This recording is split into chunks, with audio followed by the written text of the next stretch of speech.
I'm just gonna try to talk as much as I could right here. I'm just making a film called Boys of Eureka.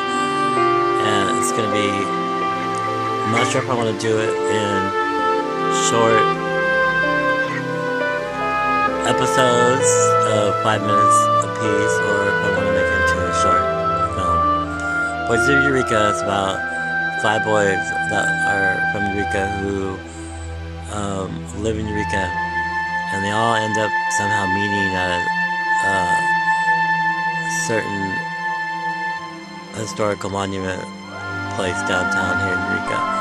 What happens is that if you know Eureka, Eureka is pretty much a small town, known for its lumber and known for its fishing town, but of course redwood trees. In this little short documentary, not documentary, but narrative film, it's about 5 guys that end up meeting and becoming really close friends. In fact, 2 of them kind of ended up dating. How we met is there's a place in downtown Eureka called The Bridge, and in The Bridge, it's a beautiful place downtown Eureka next to the bay. I ended up meeting Dakota down at the bridge one summer. No, actually it was during a spring break when I was going to HSU, and he just happened to be skateboarding. Dakota is tall, blonde hair, blue eyes, skater, surfer looking dude, kind of has that really angelic look about him, who reminded me of Brad Pitt, why I ended up stopping and talking to Dakota. Then there's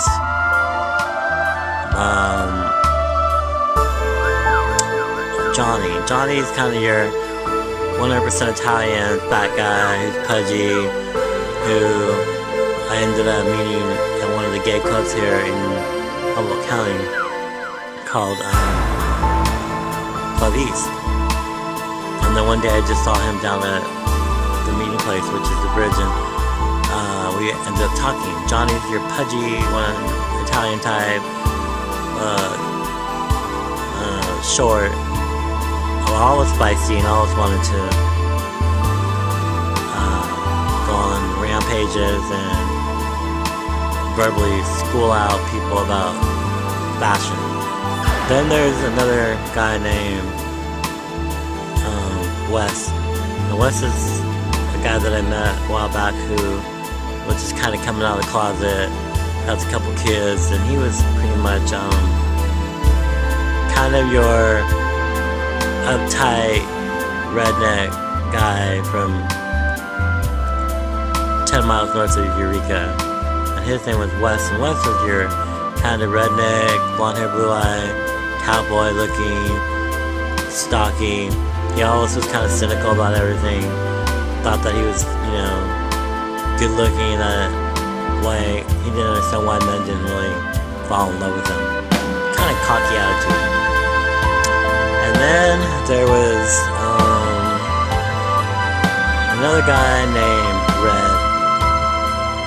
Red was a friend of mine who was an ex-lover and my best friend, who was tall, skinny, redhead, skater, also was from Eureka, and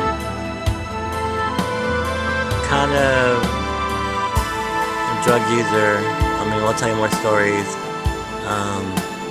Father was pretty much. And the last guy that I want to mention is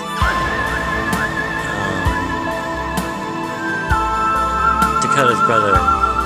And he just kind of hung out just because Dakota hung out with us, and he would come down there every once in a while to meet up to his brother. And his name was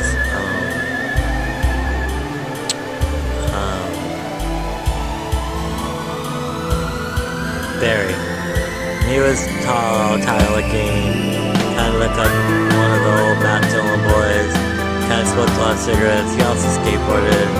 He also was married, but kind of was like iffy, got him a little buzz. But these are the Boys of Eureka. The story about the Boys of Eureka, about 5 or 6 guys, actually 5 close guys that I knew that pretty much had something wrong with each one of them. What I mean by something wrong with each one of them is that there was something that some of us, why we all became really good friends. It was either because we had parents who were drug addicts and kicked us out because they chose their drugs over their kids, or some of us lost our parents at a very young age and it was hard to deal with being raised by a single parent. Some of us straight out were kicked out because being gay. Alright, I'll talk to you soon. Bye.